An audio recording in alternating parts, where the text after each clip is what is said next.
Listen, there is just absolutely no reason that Madison, Maddie, whatever her name is, would not be able to know that her neighbor was getting killed 2 feet away from her. It is absolutely impossible.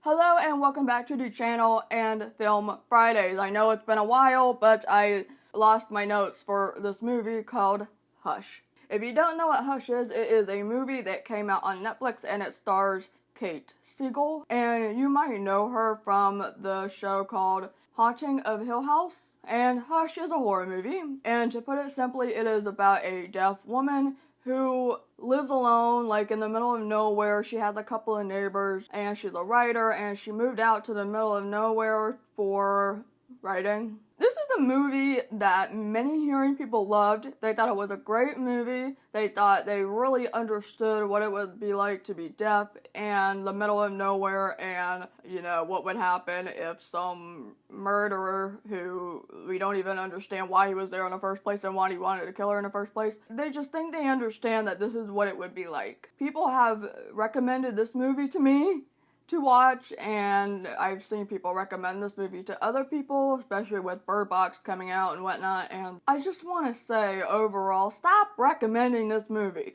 and I'm gonna tell you why.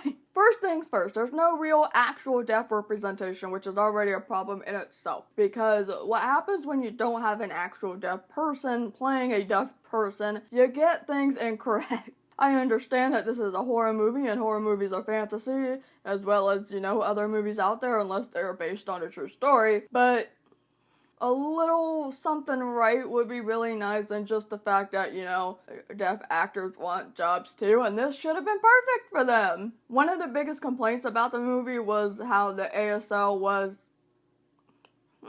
which is really the case for a lot of films that have hearing people who don't know ASL playing a deaf person who does know ASL or sign language in general. Now, I am no expert. I said this when I did my video on A Quiet Place, but I even found it to be a little bit, and you know, just when you have people who are fluent in this language and have been using it all their life, they really know what they're talking about. So, you know, I want to take their comments and take them seriously. I remember one scene in particular. I think it was when she was talking to her neighbor in the beginning, and you know, there are some cases when you're supposed to put your damn eyebrows down, you know, when you're kind of asking a question, the who, what, when, where, why sort of questions. She doesn't put her eyebrows down, and it's like, can you please put your eyebrows down? Now, with the whole deaf representation thing, Mike Flanagan, is that his name? He said that the reason why he wanted a hearing person to play this part is because there is spoken dialogue in this, but in the person's mind, in Maddie's head. It happens at the end of the movie when, you know, you're supposed to start wrapping things up and get ready to kill the bad guy, right? And all I could think of is, that reasoning is hilarious to me, because there are a lot of oral deaf people or just deaf actresses that are able to speak, and they do choose to speak sometimes. For example, Shoshana Stern. You might have seen her in Jericho and Weeds. She was Elaine.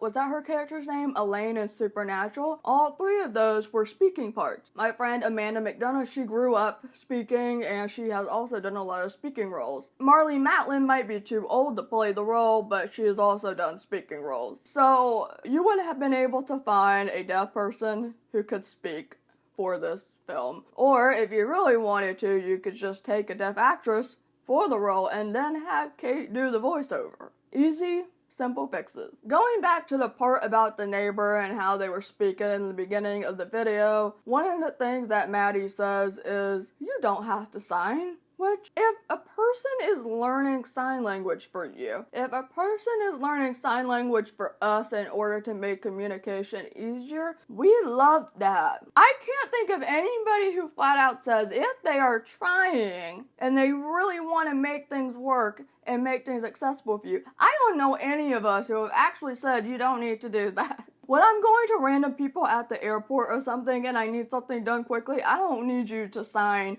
and learn how to say something in 5 seconds. I don't need you to hold up your phone and wait and pause the conversation and look up how to say hi or how are you. But if you are somebody that I know and you have been really trying, Why wouldn't I want you to do that? That was so weird to me. I found it very odd that there were no flash alerts on her phone. You know, I have flash alerts on all of my phones. I have them on this, I have them on my iPhone, back there. So if there's an emergency or something, you're aware. Or do deaf people in general just not do that? I want to know, do you have, my fellow deaf friends and viewers, do you have your flash alerts on your phone? Because I feel like that's just a thing that we do. I don't think they were on her laptop either. And while I'm here, I should mention that I also did a video about Hush, about, it was an interview with Spooky Astronauts, aka Emma, and she brought up when they're outside and the kitchen is practically burning down and the alarm is going off, the smoke alarm has lights on, and she doesn't really notice it until it's too late.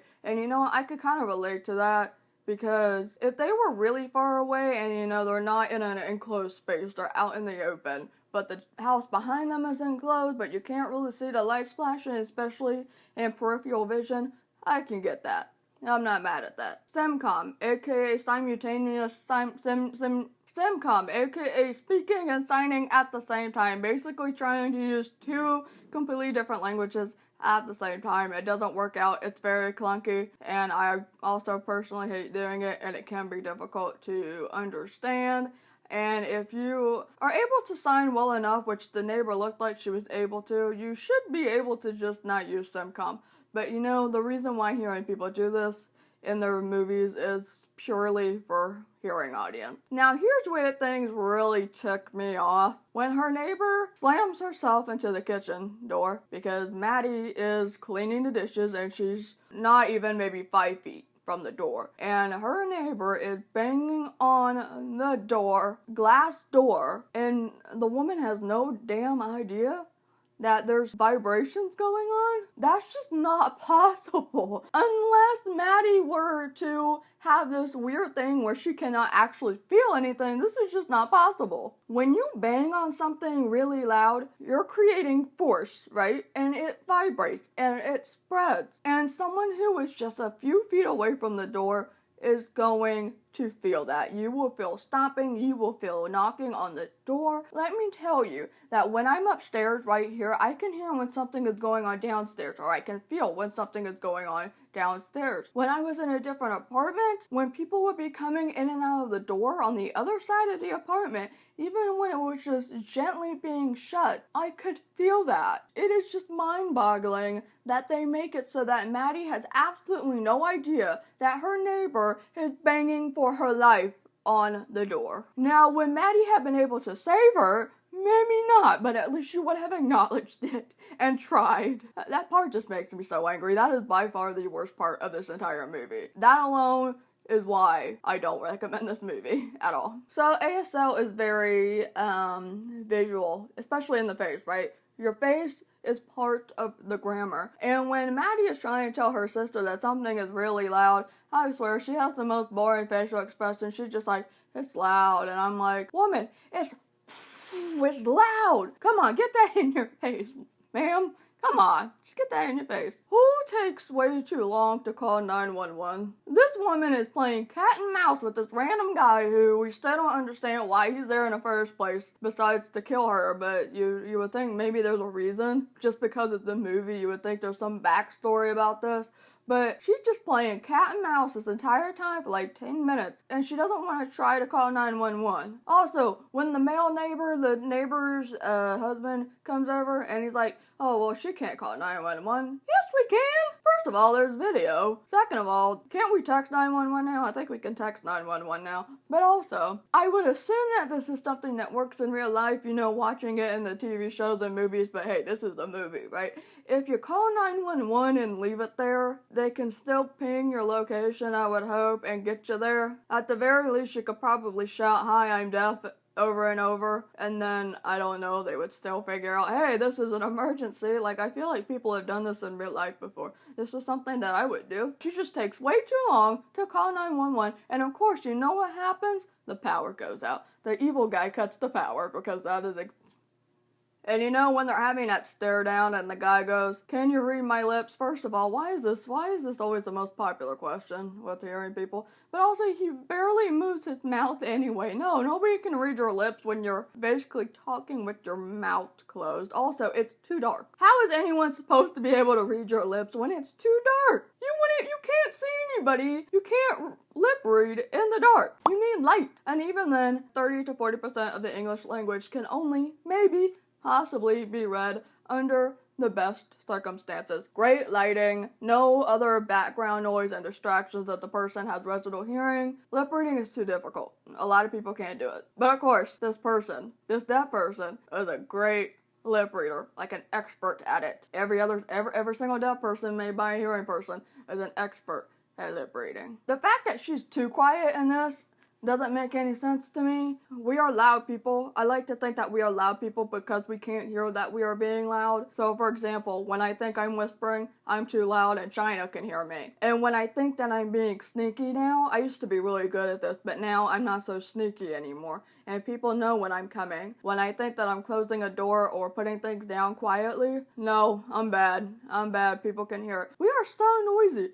But this movie is like, Maddie is so wonderfully quiet. No. Also, peripheral vision and vibrations suddenly exist now that her neighbor is dead, and when this guy is doing not as loud things as her neighbor, she suddenly knows that, he's doing stuff. I seem to recall something about being deaf-mute. Somebody said deaf-mute. I think it was the neighbor's husband again, and that's a term that we don't like in the community. It's very outdated, so should you ever make a movie or a book or anything with a deaf character, just say deaf. Deaf and nonverbal if they are nonverbal. There are out-of-frame signs, also a very popular thing. This also occurs at Switched at Birth a lot, and yes, I will have something on that eventually.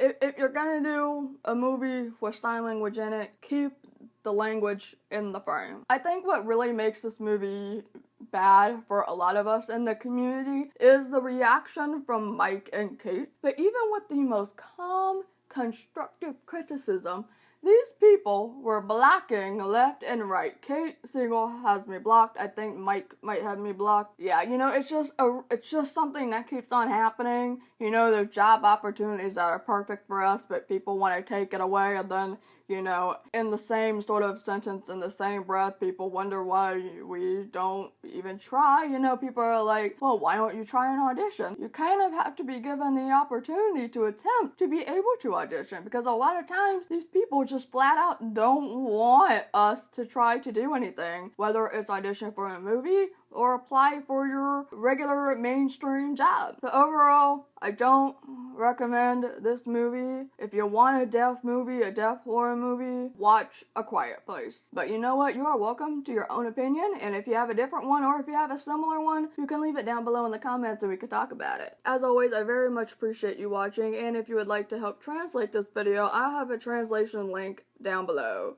so go check that out. Again, thank you very much for watching, and I'll see you later. Bye.